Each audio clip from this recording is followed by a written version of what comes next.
Hi, this is JJ DiGeronimo, the president of Advancing Women in STEM and Tech Savvy Women, and today I'm here with Jeff Mathews. He is the International Association for STEM Leaders, the Power Up Technology Leadership Award recipient.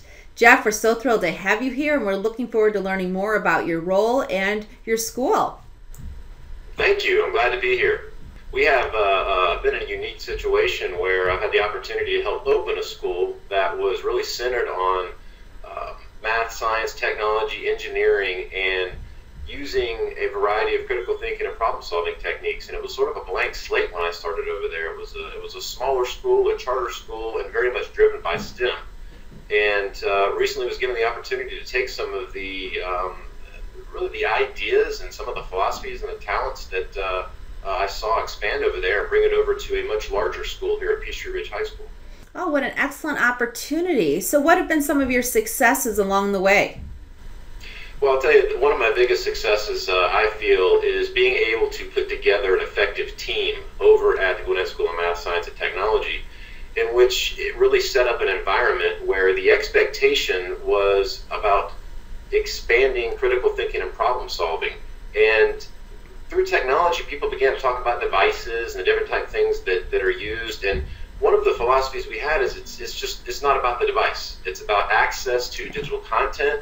It's a paradigm shift and a different way of thinking, and making sure students are able to stretch a little bit, work a little bit on their turf, be able to leverage some of the technology they even have at home, and flip the classroom a little bit, not be too scared of cell phones in the hallways, making them feel a part of the technology. And as our superintendent put it real well, we're trying to bring them into an environment where they power up when they come to school and they're not powering down. And I think all too often we find students that power down when they come to school. That's so great to hear about that. And, you know, in that, what are some of the challenges you've experienced in trying to move to this new way of education? That's a great question, JJ. I think one of the biggest challenges that I came across is we're trying to fit a round peg into a square hole in a lot of instances. From a big picture, it may be things like we're embedding technology and we're embedding classes in other classes. How does that show up on a transcript? How do you have that begin to create a broader influence, a broader impact? From a teacher standpoint, I think teachers have some wonderful ideas, and a real frustration is teachers that have that passion and really want to move forward, but they run into barriers, be it administration, be it where their classrooms are, be it lack of support from a variety of areas. So I guess one of the things that I tried to do is set up an administrative staff and set up an environment where those passionate teachers could really grab hold of what they wanted to do and do what's inside the box really extraordinarily well, so that they could work outside the box and begin to access some of this digital content, begin to really try to move forward with using different types of learning that make things relevant for students. Oh, that really encompasses a lot of your leadership style too. And I'm seeing a common theme around many schools that are recipients is really having the right teachers, the right passion and vision, and it looks like you've done that marvelously. Well, it's really been an interesting challenge, and I'm lucky to be in a district with Gwinnett County Public Schools that really supports things like bring your own device. They're really beginning to open up, and our information management division is talking to our teaching and learning division, and they're communicating back and forth and really trying to break down some of these barriers by using STEM and STEAM as a focus to sort of dissolve the boundaries and dissolve the lines between a math class and a science class, or U.S. history and language arts, or even language arts and science.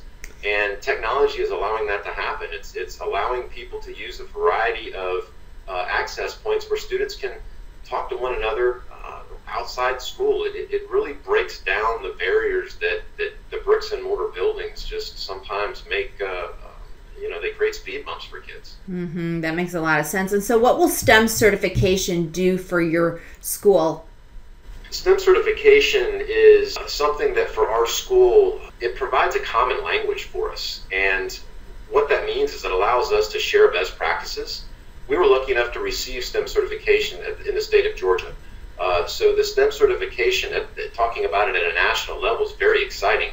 because it expands out those pockets that I said was a challenge for us earlier, and it creates a open field where best practices can be discussed. And STEM's not a lab. It's not a place where people go use computers. It's a paradigm shift. It's a different way of teaching. It's a way of using a high level of engagement, a high level of relevance.